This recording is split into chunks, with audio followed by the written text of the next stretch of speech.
Yemotep Mbeka Nefer ou Maître Nefer, soyez les bienvenus sur le plateau du Père MTOT.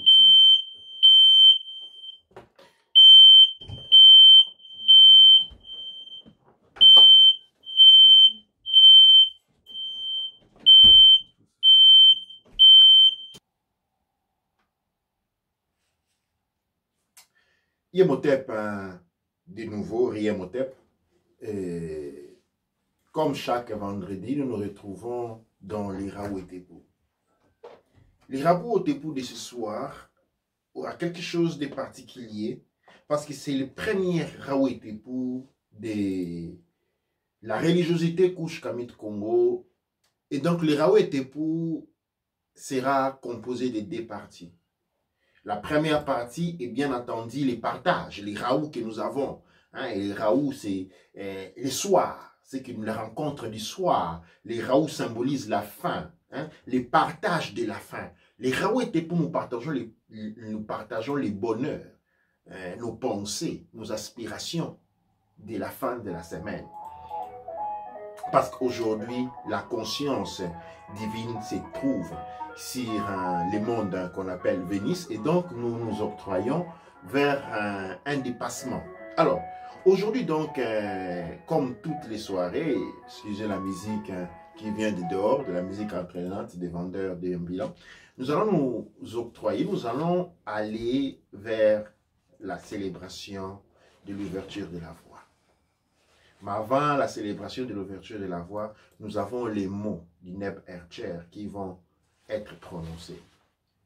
Le mot ou le chant du Neb Ercher est un vœu, le vœu désignant, indiquant la santé, le bonheur, la prospérité, la vie, la liberté et la santé encore. Et donc, nous allons commencer, avant de pouvoir rouler dans le vif du sujet, par ces deux célébrations. Durant les célébrations, nous prenons un moment de recueillement où nous nous centrons. Souvenez-vous que nous ne sommes pas ici, ou je pourrais dire mieux, que nous sommes ici spécialement pour célébrer notre authenticité. Nous ne sommes pas ici pour nous détacher de quelqu'un.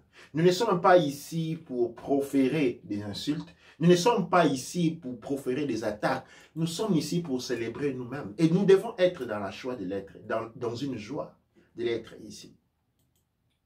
L'esprit critique ne peut certes ne pas manquer. Mais la présence de l'esprit critique ne signifie pas que nous devons devenir amers. Nous sommes dans la célébration de ce que nous sommes. Maintenant, la tendance de la célébrationnelle nous porte vers les Medou Netcher, donc nous prononçons les verbes en Medou Netcher. Mais les Medou Netcher est la langue classique, non la langue primordiale, mais la langue classique. N'empêche que nous pouvons faire cette célébration à fond, que nous pouvons le faire en Yoruba, que nous pouvons le faire en Congo, mais nous avons choisi les Medou Netcher parce que c'est la langue de laquelle toutes les langues que nous avons aujourd'hui dans le monde mélanoderme découlent. Et vous ne devez pas vous sentir exclus parce qu'à travers les mélanodermes, quand nous prononçons les verbes dans les mélanodermes, quand nous prononçons les verbes dans le Medou Netcher, eh bien nous célébrons tout le monde. Je ne suis pas un expert des Medou Netcher. Je ne suis pas un expert de la littérature en thématique du Cherche Medou Netcher. Je suis un étudiant du Medou Netcher. Et donc, ma limite par rapport à la compréhension du Medou Netcher s'arrête au niveau du besoin qui me porte vers vous. Quand j'ai les besoins de communiquer envers vous, eh bien, j'étudie les Medou Netcher. Ne pensez pas que j'ai les Medou Netcher en tête et que je suis en train de les dire comme je parlerai les Lingala, les Swahili, les Congo. Non, je l'étudie. Je ne suis pas un expert. Et donc, mais j'aimerais ici que vous vous solidifiez sur l'authenticité des verbes Medu Necher que je prononce. Ils ne sont pas créés dans la chambre. Il s'agit du vrai Medu Necher. Mais loin de là, affirmer que je suis un expert en Medu Necher, non. Je ne suis pas un expert. Comme beaucoup d'entre vous, j'en suis un étudiant. Je comprends quelque chose, assez de quelque chose. Comme sûrement parmi vous, il y aurait des personnes qui en connaissent beaucoup mieux que moi. Comme il s'agit de toute autre chose. Doua Necher.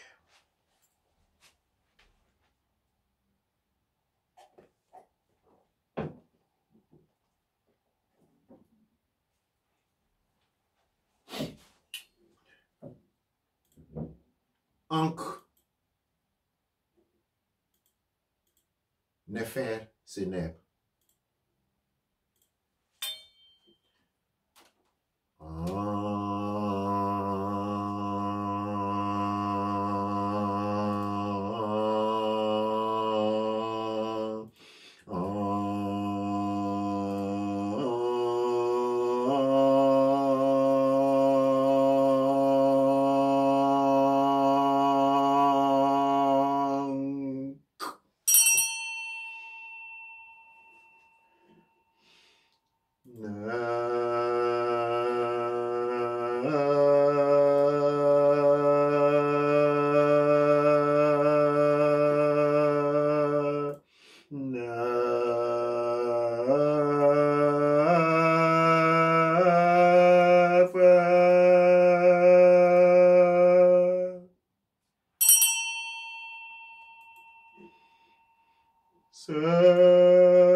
Ankh, Nefer, Seneb.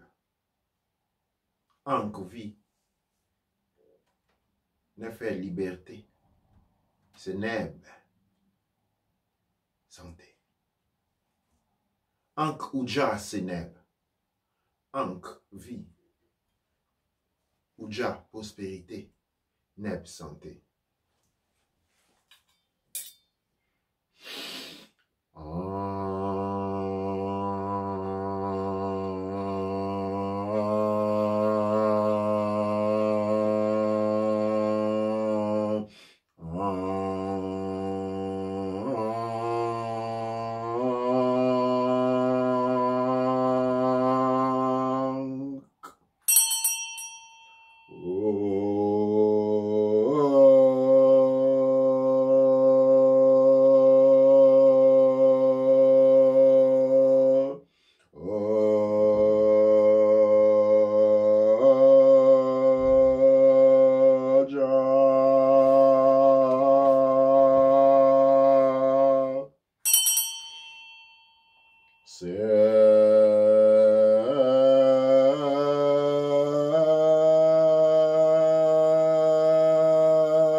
Ankh, Uja, Seneb. C'est les déclarations de vie, de vœux, de vie, de santé, de prospérité et de liberté. En prononçant ces verbes, la fréquence ou la vibration part du centre du plexus solaire. C'est une vibration solaire. Le plexus solaire représente un soleil présent à chacun d'entre nous. Et la vibration du verbe part du plexus solaire et s'étend à travers tous les autres, toute la surface à l'intérieur de notre rayonnement magnétique. Doua Necher, et nous allons procéder au rituel de l'ouverture de la voix.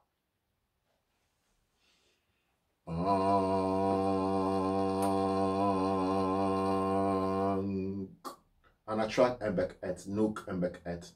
Anatrak api, nuk api, duanecher. Anatrak serket, nuk serket. Anatrak gebster nouf, nuk gebster nouf, duanecher. Anatrak ast, nuk ast. Anatrak amset, nuk amset, duanecher. Anatrak nit, nuk nit. Anatrak duamontef, nuk damontef, duanecher. Anatrak nuts, nuk nuts.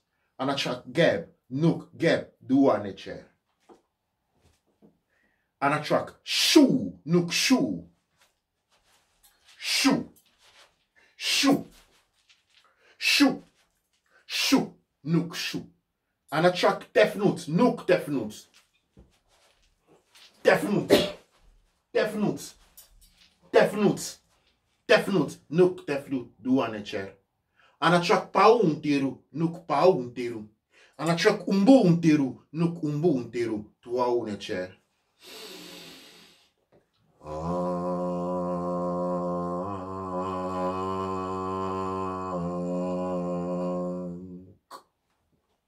Nuk penukut, nuk penukut. Nuga penukakut, nugarkut, nugarkut. Nuk penukut, nuk penukut. Nuga penukakut, nugarkut, nugarkut. Nuk penukut, nuk penukut. Nuga penukakut, nugarkut, nugarkut. Ank uja seneb neb duanecher. Duanecher.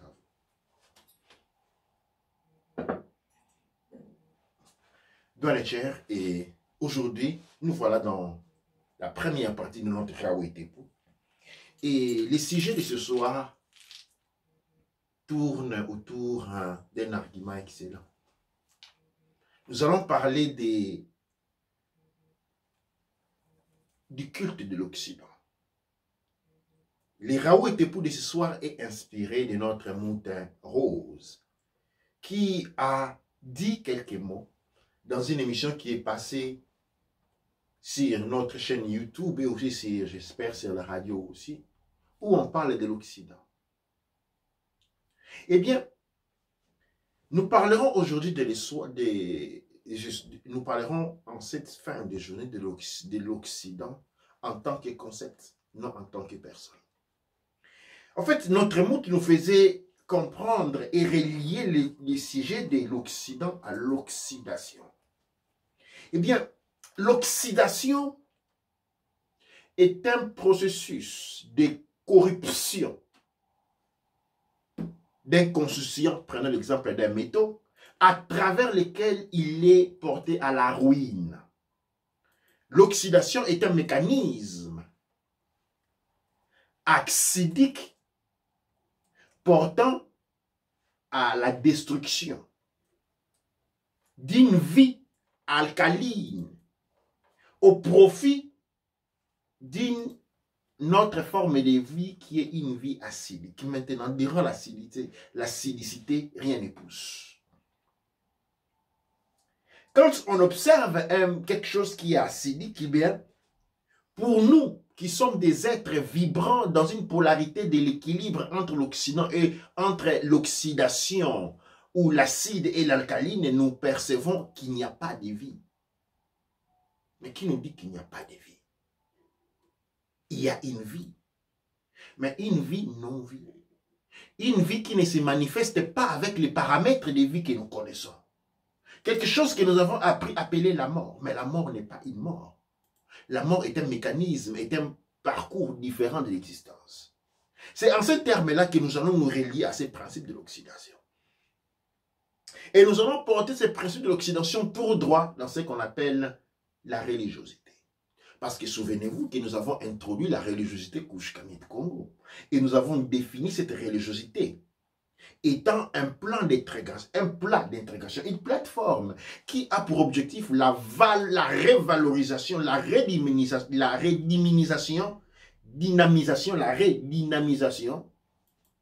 des philosophies culturelle à caractère religieux propre au mélanoderme.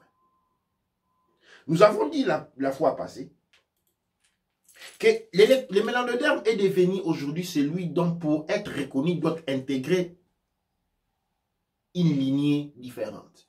Où le mélanoderme doit être aligné à la culture judéo-chrétienne, donc devenir un chrétien, ou doit s'aligner à la lignée musulmane pour devenir musulman ou bouddhiste. Les religions naissent. Nous avons vu naître plusieurs religions. Nous avons, il y a le, comment s'appelle la religion qui est née dernièrement? C'est lui à une symbiose entre l'hindouisme et l'islam. Les Kurdes, quelque chose, il y a un nom, bon, le nom va, c'est une religion dont on parlait dernièrement, qui est née de l'union entre la religion bouddhiste et la religion, je vais consulter certains documents à l'appui ici, pour justement me souvenir du nom de cette religion. Il s'agit du Sikh, la foi Sikh. La foi Sikh est née il n'y a pas très longtemps, mais elle est acceptée comme religion. Et c'est une religion reconnue internationalement. On dirait qu'il y a un effort organisé pour dénigrer tout ce qui est comme spiritualité ou religiosité mélanoderme et la relier à des croyances, comment on dit, tribalistes. Et en enlignant toute spiritualité ou religiosité mélanoderme à des croyances tribalistes. Et qui dit tribaliste dit tribalisme. Donc, à une ségrégation même sur le plan spirituel, même sur le plan religieux. Pendant que le monde extérieur est en train de proliférer à travers l'intégration, nous sommes en train de nous dissimuler, de nous désintégrer, de disparaître. L'oxydation est donc ce processus-là. J'apparlerai de l'oxydation comme une contamination parce que pour un fer, un métaux, vous le savez très bien, être oxydé, c'est être malade. Un fer oxydé est un fer malade. Et vous allez, un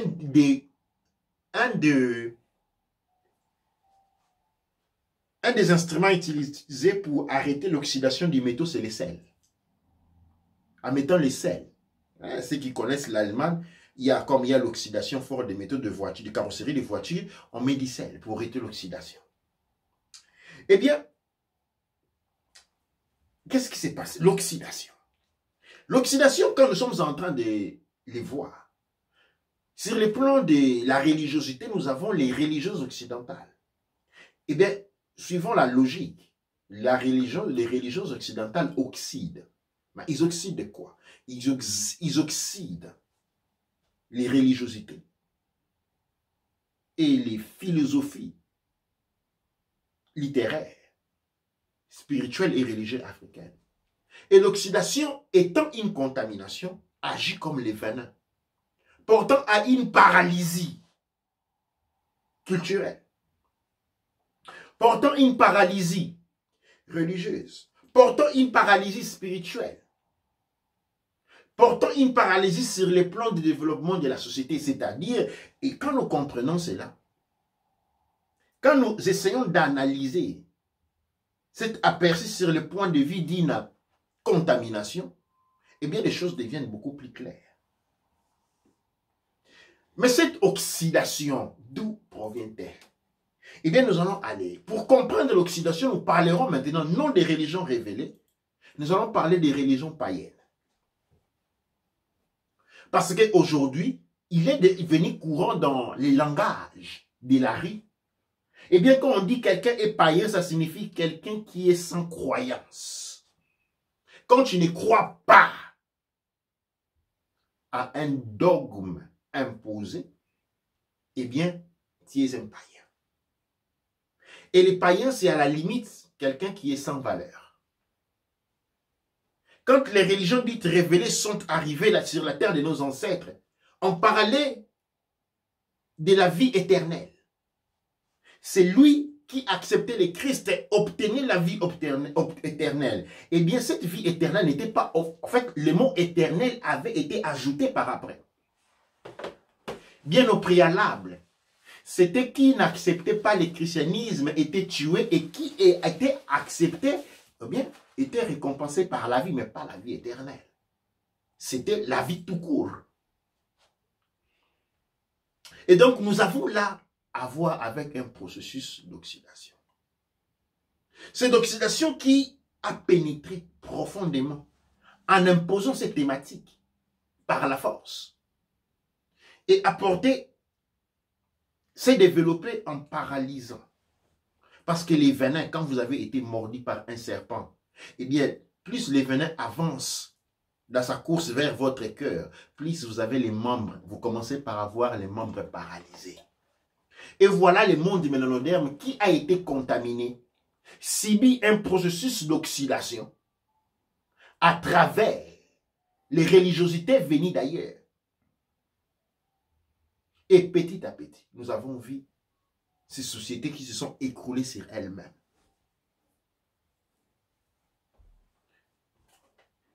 Génération après génération, cette force qui se régénère, parce que c'est là qu'il est question, cette force qui avait été triplée se régénère, et régénération après régénération, elle diminue d'intensité. Mais j'ai parlé en fait de cette oxydation, d'où provient-elle? Et là, je vais introduire le concept du paganisme. D'où aujourd'hui, quand on parle dans le langage courant, on dit païen, c'est celui qui ne croit pas. Or, le mot païen vient du mot paysage. Nos ancêtres avaient toujours connu le Créateur. Je ne suis pas celui à vous l'apprendre, non plus Léopold II. Nos ancêtres avaient vu, voyaient dans la nature, comme dans tout ce qui existe, non la conscience du Créateur, mais le corps du Créateur. Le Créateur a un corps de manifestation qui est lui et dit la nature qui nous entoure. Et cette nature est animée de forces qui ne sont pas des divinités en soi pour soi, mais plutôt des différentes expressions du Créateur lui-même. Et je vais te donner un exemple. Et pour donner cet exemple, nous allons prendre une représentation du Créateur, qui n'est autre que les mouts, les femmes. Eh bien, le matin, la femme se réveille et elle nettoie la maison. On dit, c'est la nettoyeuse. Après, elle va réveiller les enfants, les soigner. Eh bien, c'est la soigneuse. Après, c'est toujours la même femme qui va préparer les petits déjeuners. Eh bien, comment on dit, elle devient chef. Après, maintenant, c'est là. Ok? Elle va aller d'une activité à une autre, exprimant toujours son état d'être.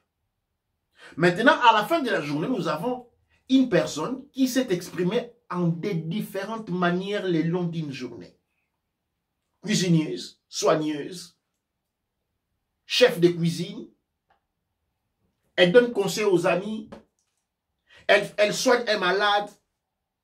Alors, pendant la journée, nous avons c'est comme différentes expressivités d'une même personne. Eh bien, c'est ça les créateurs.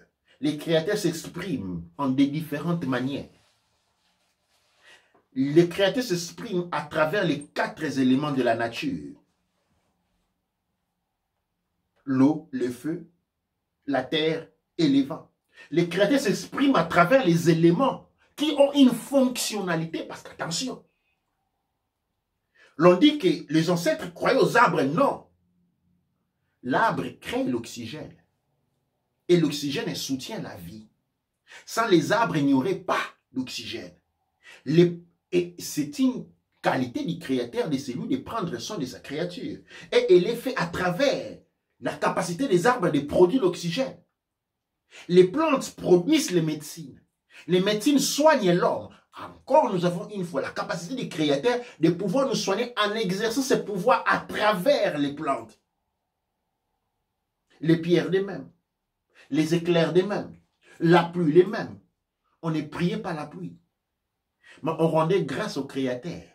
À travers la pluie se manifestant, apportant la prospérité après avoir fait fertiliser la terre. On ne priait pas l'arc-en-ciel. Non, on priait l'expressivité du Créateur manifestant son intelligence à travers l'arc-en-ciel qui nous informe que la pluie est finie, que le beau temps revient. Et nous avons différentes expressivités du même Créateur. Eh bien, toute cette connaissance, c'était construite à travers l'expérimentation et à travers l'observation et l'expérimentation. Cette construction avait créé une religiosité païenne. Ça signifie quoi, une religiosité païenne? Une relation avec le Créateur qui passe à travers sa créature. C'est ça le paganisme. C'est un lien avec le Créateur qui passe à travers la créature. D'autant plus que quand nos ancêtres même, nous les remettons à la terre. Et nous disons quoi? Nous les remettons au Créateur. Donc, il existe un lien entre la terre et le Créateur. Le Créateur soutient notre vie à travers la terre qui nous donne la nourriture. Tout ce que l'on fait aujourd'hui sort de la terre. Il n'y a rien qui ne sort pas de la terre. Les téléphones, les métaux viennent de la terre. Tout ce qu'on fait aujourd'hui pour maintenir la vie et même pour parler de la technologie vient de la terre. Donc la terre, d'où indiquer, comme les pays, les paysages de la terre, l'agriculture est liée à la spiritualité. D'où la religion païenne. Maintenant, ce qui est important ici de distinguer, c'est la contraposition de la religion païenne. La contraposition de la religion païenne, c'est une religion qui vient sans respecter la nature. Nous avons vu les papes bénir les armes.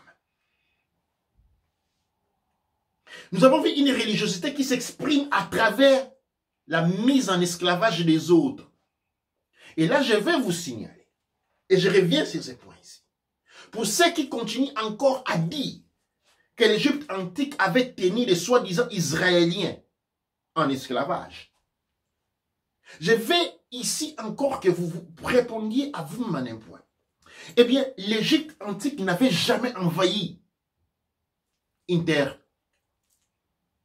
qui ne soit pas la sienne. Jamais. L'Égypte antique n'est jamais allée en conquête. L'Égypte antique n'avait jamais eu une projection impérialiste. Or, pour avoir des esclaves, tu dois aller quelque part attaquer un État, détruire la vie d'une autre région, prendre des personnes en otage, hommes, femmes et enfants, les rapporter chez soi, ou les rapporter à une terre que l'on destine, les renfermer pour les soumettre aux travaux forcés sans être payés. Mais toujours les documents bibliques disent que les mêmes Israélites qui l'ont dit étaient en esclavage en Égypte, quand à la fin ils sont partis chargés d'or. Ils sont venus en 50, ils sont rentrés en millions. Et ils sont partis avec des caravanes pleines. Si nous voulons nous en tenir à la littérature biblique, ces gens qui sont venus n'ont jamais été, l'Égypte n'a jamais attaqué la terre des Hébreux et pour les traîner en esclavage en Égypte. Ils sont venus en Égypte. Maintenant, si nous voulons dire que l'Égypte avait un régime essilisé, si nous voulons, parce qu'il s'agit d'une hypothèse, si nous voulons dire que l'Égypte avait un régime différent d'entre ses propres citoyens et les citoyens hébreux, c'est-à-dire il y avait un régime commercial différent, il y avait un régime immigratoire différent, où par exemple les Hébreux devaient aller renouveler leur permis de séjour. Si les Hébreux étaient payés de manière différente que les Égyptiens, alors nous sommes tous en esclavage en Occident. En Occident, nous ne sommes pas venus des grès, nous ne sommes pas venus des forces, nous sommes venus nous-mêmes. Nous avons payé nos billets. Et nous travaillons. Mais nous subissons quand même une discrimination de la sorte. Nous ne sommes pas traités de la même manière que les Européens. Parce que si nous disons que les Israéliens admettons, là, je ne suis pas en train de vous échauffer pas sur la véridicité ou non de l'histoire d'Égypte, je vais prendre seulement l'histoire telle qu'elle est dite. C'est-à-dire, si les Israéliens blancs, ils n'ont jamais existé, les Israéliens blancs, mais prenons l'hypothèse qu'ils ont existé, ils sont allés vivre en Égypte, et une fois ils sont allés en Égypte, ils ont été traités, ils ont été forcés ou portés à aller dans les services de l'immigration égyptienne, s'enregistrer. Et là où ils étaient allés travailler, ils avaient un régime différent par rapport à eux. Et cela définissait le fait qu'ils étaient des esclaves. Alors nous sommes des esclaves en Occident. D'où vient cette religiosité? D'où vient cette philosophie avant de devenir religieuse? Cette philosophie basée sur l'impérialisme. Cette philosophie basée sur la destruction. Cette philosophie basée sur les abus. Qui après sont revendus comme la progrès scientifique. Progrès scientifique parce qu'on a créé ça. Peu importe le nombre de personnes qui ont été abusées, tuées, volées pour obtenir ça. Eh bien, on rentre dans la philosophie machiavélique selon laquelle la fin justifie les moyens. C'est-à-dire, si pour avoir un téléphone qui me permet de parler avec je ne sais pas moi qui se trouve au Japon, des milliers d'enfants, adolescents et enfants de moins de 10 ans au Congo doivent rentrer dans les trous pour creuser les lithium avec lesquels on fait. Alors comme moi je peux parler avec mon oncle ou je ne sais pas moi qui se retrouve au Japon, c'est normal, c'est bon. La fin justifie les moyens. D'où vient cette philosophie-là? Parce que cette philosophie-là est en désaccord avec la nature. Cette philosophie qui veut que la nature soit basée sur la compétition et la survie du meilleur aux dépens des faibles n'a rien d'humain, n'est pas humain. Elle est extraterrestre, elle est malade, elle est démoniaque. Elle n'est pas humaine. L'humain, la philosophie humaine, la vie humaine que nous recevons du Créateur est basée sur la coopération et le soutien mutuel. Il n'y a pas l'intérêt. L'intérêt ne va pas au-devant de la vie de l'humain. Eh bien, c'est cette philosophie qui a servi de sébassement de base à toutes les spéculations dites religieuses que nous avons de la chrétienté, ainsi de suite. Souvenez-vous, dans la chrétienté, les guerres, dans la religiosité de la philosophie musulmane, nous avons d'autres, l'esclavage, les guerres. Et puis, quelque part, on va vous dire, non, les Africains aussi pratiquaient les esclavages. Et puis, on dit, non, ils étaient des êtres primitifs. Vous devez vous décider, on était primitifs ou on pratiquait de l'esclavage? Primitif ou esclavage? On n'en vient pas. Mais je reviens sur les points de l'Occident. Cette religiosité, ou cette philosophie qui, à la base, devient la racine fondamentale de ce qu'on appelle les religiosités révélées, qui se sont ramifiées depuis le catholicisme jusqu'à arriver au pentecôtisme, ainsi de suite, n'est pas une philosophie humaine. L'humanité est basée sur l'empathie, la connexion. La Mahat est une philosophie humaine parce qu'elle nous enseigne que nous sommes tous interconnectés. La Mahat est une philosophie humaine qui s'apparente au paganisme. Parce que la nature est la même partout. Dans le paganisme, quand bien même on peut voir devant soi la nature en soi, on est conscient que c'est cette nature. C'est la même nature qu'il y a partout dans le monde, parce que partout dans le monde, il y a les arbres. Partout dans le monde, il y a des rivières. Il y a des étangs. Il y a des lacs. Il y a des forêts. Il y a des brousses. Il y a des steppes. Et donc, il y a l'union dans la diversité. Les croyances païennes sont basées sur une plateforme d'unification. Quand bien même les langues ou les représentations figuratives, en termes de représentation, peuvent être différentes.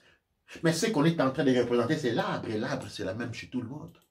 Ce qu'on est en train de représenter, c'est la rivière, mais la rivière est la même chez tout le monde. Ce dont on est en train de parler, l'océan, mais l'océan, c'est le même pour tout le monde. Et voici, aujourd'hui, nous avons été portés à mettre dans la boue, à insulter quelque chose qui représente l'union. Quelque chose qui représente la paix. Parce que la nature, c'est dans la paix.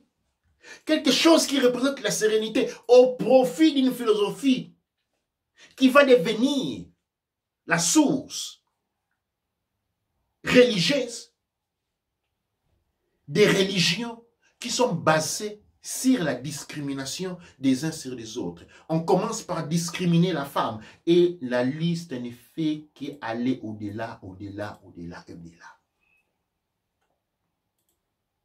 On commence par la ségrégation de la femme et on passe à la ségrégation raciale, ainsi de suite jusqu'à l'arrivée aux dépravations de mœurs, coutumes et modèles de vie. Jusqu'aux dépravations. Mais on ne s'arrête pas là, on continue jusqu'à maintenant. Aller même toucher les enfants. On veut détruire jusqu'à là, au fondement, les enfants aujourd'hui sont en danger. Parce que si un petit garçon, que l'on voit être un garçon, ne sait pas vous dire s'il est homme ou femme. Ah, mais l'enfant blanc doit savoir qu'il est blanc. Et l'enfant noir doit savoir qu'il est noir. Ça, et là, on ne passe pas. Là, ça, on ne change pas. Non, non, tu es noir. Et tu es africain, on te le répète encore une fois.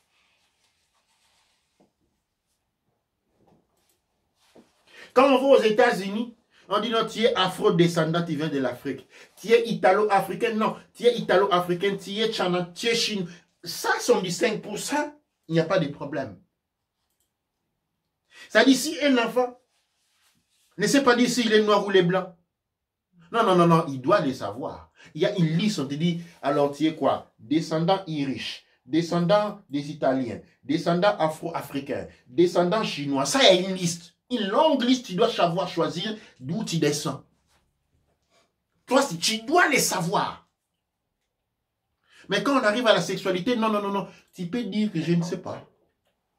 Pendant que tout, vous vous rendez compte. Et ça, c'est quoi? C'est la destruction. Cette oxydation. Cette oxydation qui ne fait que continuer. C'est de l'oxydation. Et l'oxydation est un processus à travers lequel on finit par dissoudre tout ce qui existe et à la fin, on n'a plus rien. Et ce pouvoir-là, c'est comme ça qu'il fonctionne. Il consomme. Il consomme. Il mange. Il oxyde. À travers l'oxydation, il retient ces matières nutritives, qui est notre énergie, l'énergie de notre âme. Et une fois que cela est fini, ben la ciao, il va au prochain monde. Nous ne sommes pas les premiers mondes. Je ne suis pas ici aujourd'hui en train de parler et de défendre une psychologie religieuse africaine contre une psychologie religieuse européenne. Je suis en train ici de défendre une psychologie religieuse mélanoderme.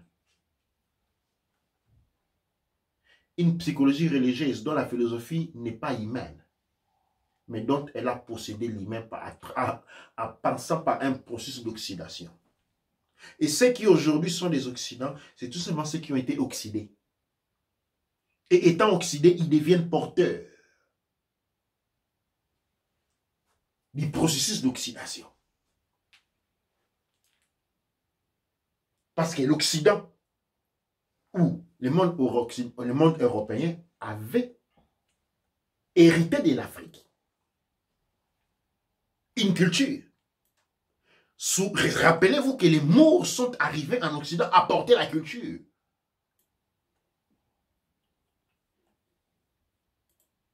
Les Moors sont venus apporter la culture. Nos ancêtres ont voyagé à travers tout le monde et ont fait à l'humanité entière don de leur culture. La culture qui portait les mondes que nous voyons aujourd'hui sur lesquels nous vivons ont réussi notre culture. Ils ont été. C'est ça. C'est que le Créateur fait. À un aîné est donné la mission d'aller trouver ses petits frères et de les éduquer.